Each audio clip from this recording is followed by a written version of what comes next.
Hello my lovely students, welcome to Ganit Vigyan. मैं हूं शालिनी। आज की वीडियो में हम प्रैक्टिस करेंगे एक्सरसाइज 20 बी के question number 13 to 18। So let's start. One diagonal of a rectangle is 18 centimetre. What is the length of its other diagonal.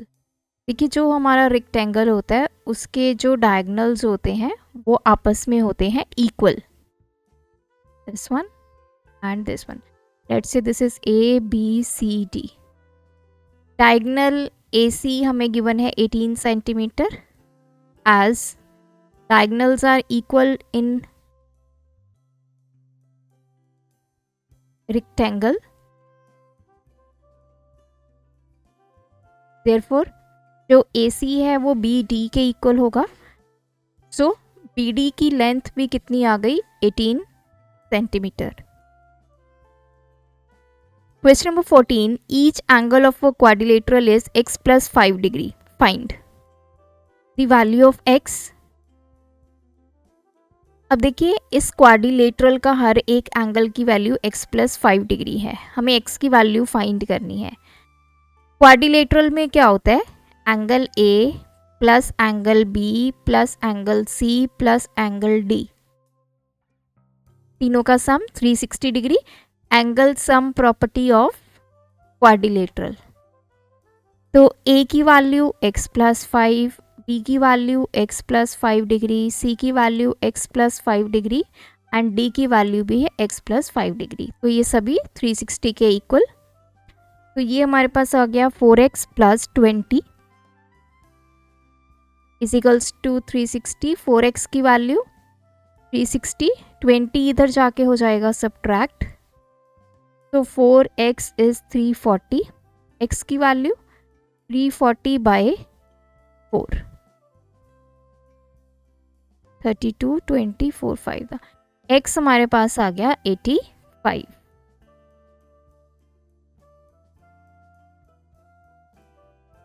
Next उसने बोला है सेकंड पार्ट में, find each angle of quadrilateral.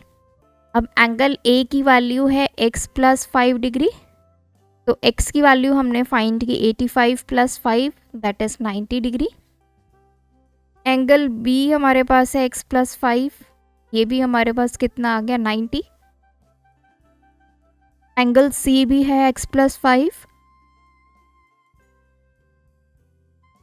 Angle C भी 90 degree. और angle D हमारे पास आ गया x plus 5 that is 85 plus 5 90 degree. अब यहाँ पे सभी एंगल्स आ गए 90 डिग्री। तो give the special name of the quadrilateral taken. तो इस क्वाड्रिलेटरल का नाम क्या होगा। यहाँ पे देखिए, ये एंगल 90 है, ये भी 90।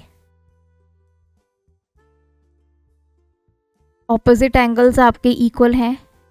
जो आपके एडजेसेंट एंगल्स हैं उनका सम हमारे पास आ रहा है 180 डिग्री। तो ये बेसिकली हमारे पास क्या है, ये ऑपोजिट जो आपकी साइड्स हैं वो इक्वल और पैरेलल हैं। अब देखिए, सभी एंगल्स जब 90 डिग्री के आ जाते हैं, सो ये बेसिकली हमारा क्या बनेगा, रेक्टेंगल।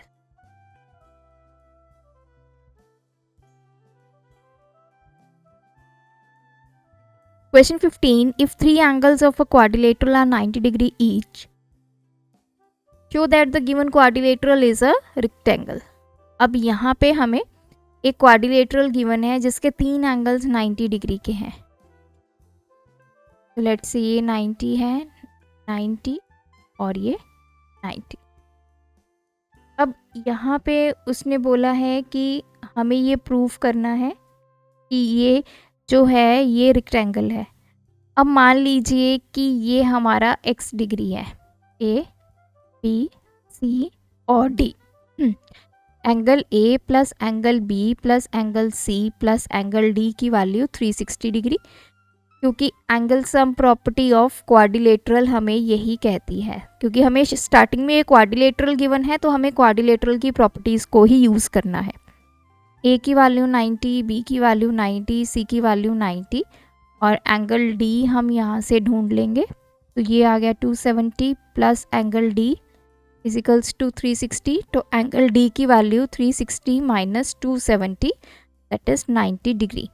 तो एंगल डी भी हमारे पास आ गया 90 degree.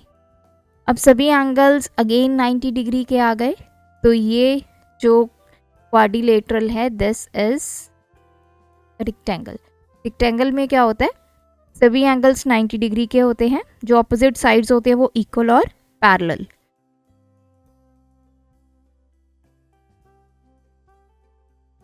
The diagonals of rhombus are 6 centimetre and 8 centimetre.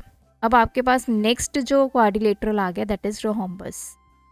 State the type of angles these diagonals make when they intersect. Rhombus क्या होता है, एक ऐसा क्वाड्रिलेटरल जिनकी सारी साइड्स इक्वल होती हैं, चारों साइड्स आपस में इक्वल होंगी, जो डायगोनल्स है वो आपस में बाइसेक्ट करते हैं 90 डिग्री पे। तो रोहम्बस की प्रॉपर्टी ही ये होती है, कोई भी फिगर रोहम्बस कब होगी, एक तो उसकी ये सारी साइड्स आपस में इक्वल होंगी, और जो डायगोनल्स हैं जहाँ पे वो इंटरसेक्ट कर रहे हैं वहाँ पे वो 90 डिग्री का एंगल बनाते हैं। तो इसने पूछा है state the type of angles these diagonals make when they intersect. So the diagonals will make a angle of 90 degree when they intersect. Next है write giving reasons the name of the figure drawn alongside under what condition will this figure be square. तो अभी ये figure square नहीं है, अभी पहले हमें बताना है ये फिगर है क्या और क्या कंडीशन होगी जिसमें ये स्क्वायर बन जाएगी। अभी देखिए यहाँ पे जो गिवन है वो है A B parallel to D C, A D parallel to B C, ये पैरेलल का सिंबल है, जो ऑपोजिट साइड्स हैं वो आपस में पैरेलल हैं। तो ऐसी कौन सी फिगर होती है, ऐसी फिगर होती है पैरेललोग्राम। अब यहाँ पे ए बी हमें गिवन है 6 सेंटीमीटर। अगर ये पैरेललोग्राम है तो इसकी जो ऑपोजिट साइड्स हैं वो पैरेलल भी होंगी और साथ में इक्वल भी होंगी। तो therefore A B C D के इक्वल होगी। अगर ये पैरेललोग्राम है तो सी डी भी आपका कितना आ गया 6 सेंटीमीटर, तो ये भी 6 सेंटीमीटर। सिमिलरली जो ए डी है वो बी सी के पैरेलल भी होगी और इक्वल भी होगी, तो बी सी भी हमारे पास आ गया 6 सेंटीमीटर। तो अगर आप इस फिगर में ध्यान से देखें, अब A B, B C, C D और ए डी ये सारे कितने आ गए 6 सेंटीमीटर। तो ऐसा पैरेललोग्राम जिसमें सारी साइड्स इक्वल आ जाती हैं उसको क्या बोला जाता है, दैट इज रोहम्बस। तो अब ये क्या है, ये कौन सी फिगर हमें गिवन है, ये हमें रोहम्बस गिवन है जिसकी सारी साइड्स हमने बताया कि इक्वल है। अब साइड्स तो इक्वल आ गई, अगर आप स्क्वायर की बात करें तो स्क्वायर में क्या होता है, सारी साइड्स इक्वल होती हैं और साथ ही में सारे एंगल्स कितने होते हैं 90 डिग्री। अब रोहम्बस को स्क्वायर बनने के लिए क्या कंडीशन यहाँ पे चाहिए, रोहम्बस की सारी साइड्स तो इक्वल आ गई, अब यहाँ पे हमें चाहिए square. So we will write rhombus is square when all angles are 90। जब सारे एंगल्स 90 डिग्री के होंगे या कोई एक एंगल 90 डिग्री का होगा तो ऑटोमेटिकली सारे 90 के बन जाएंगे, या आप बोल सकते हो ऑल एंगल्स आर 90 या फिर एनी एंगल इज 90, तो ये आपका क्या बन जाएगा, स्क्वायर बन जाएगा। लास्ट क्वेश्चन है right 2 conditions that will make the adjoining figure a square. तो 2 कंडीशन बताइए जिससे ये फिगर स्क्वायर बन जाएगी। सबसे पहले all sides must be equal, square के लिए यही कंडीशन होती है कि सारी साइड्स जो हैं वो इक्वल होनी चाहिए। दूसरा, जो एंगल्स हैं वो 90 डिग्री के होने चाहिए, all angles must be of 90 degree. अब यहाँ पे देखिए अगर कोई एक एंगल भी 90 डिग्री का हो जाता है तो हम प्रॉपर्टी की हेल्प से सारे एंगल्स 90 जो हैं वो बना सकते हैं। तो अगर सारी साइड्स इक्वल हैं और कोई एक एंगल भी 90 है तब भी हम उसको स्क्वायर बोलेंगे, या फिर सारी साइड्स इक्वल हैं और सारे एंगल्स 90 हमें गिवन है, तब भी हम उसको स्क्वायर बोलेंगे। सो यहाँ पे ये एक्सरसाइज और ये चैप्टर कंप्लीट होता है। आप भी प्रैक्टिस कीजिए, कोई डाउट है कमेंट ड्रॉप करें।